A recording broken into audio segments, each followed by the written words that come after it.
When your child suddenly explodes, shouting, crying, shutting down, or storming off, it can feel as if everything changes in a second. But what looks like bad behavior is almost always something deeper.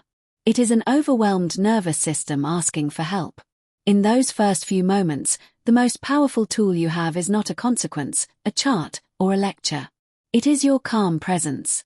Your steadiness can turn chaos into connection, safety, and calm. Children are not trying to be difficult. They are trying to cope. When emotions surge, the thinking part of the brain can switch off. In that moment, a child may not be able to reason, explain, apologize, or make a better choice. But they can still feel you.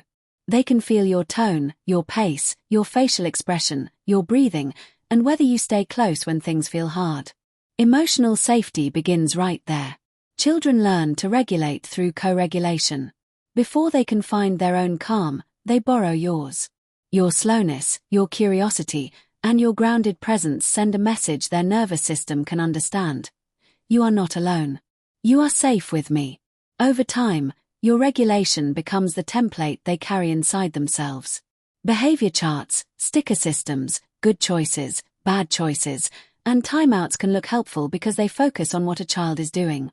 But behavior is only the signal. Emotion is the source.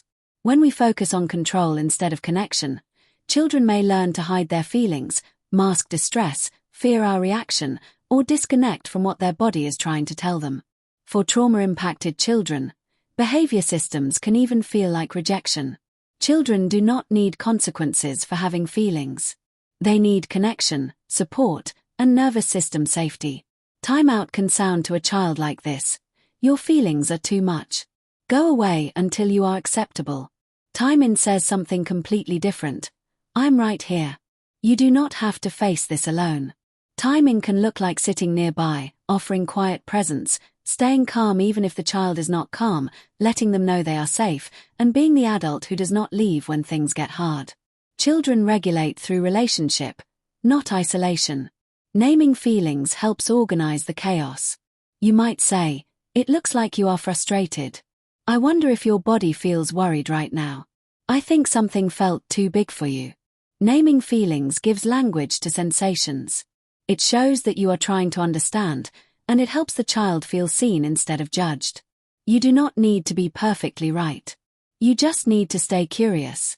Children also learn by watching what adults do with their own feelings. You can model this gently by saying, "I am noticing I feel overwhelmed, so I am taking a slow breath." Or, "My chest feels tight, so I know my body needs a moment."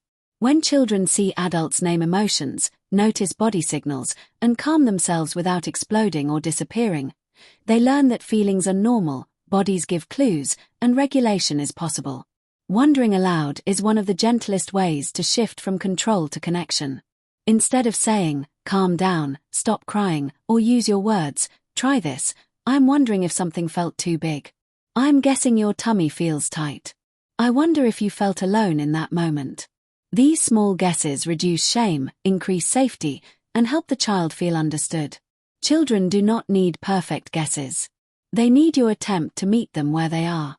Emotional regulation begins in the body.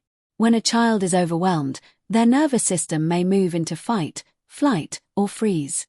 You can help them reconnect by naming sensations. You might ask, "Is your tummy tight? Are your hands buzzy? Does your chest feel heavy? Is your face feeling hot?" Then offer simple regulating support. Breathe together. Offer a sip of water. Help them feel their feet on the floor. Offer a soft blanket, a fidget toy, or a cool cloth nearby. This teaches children to listen to their bodies instead of fearing them.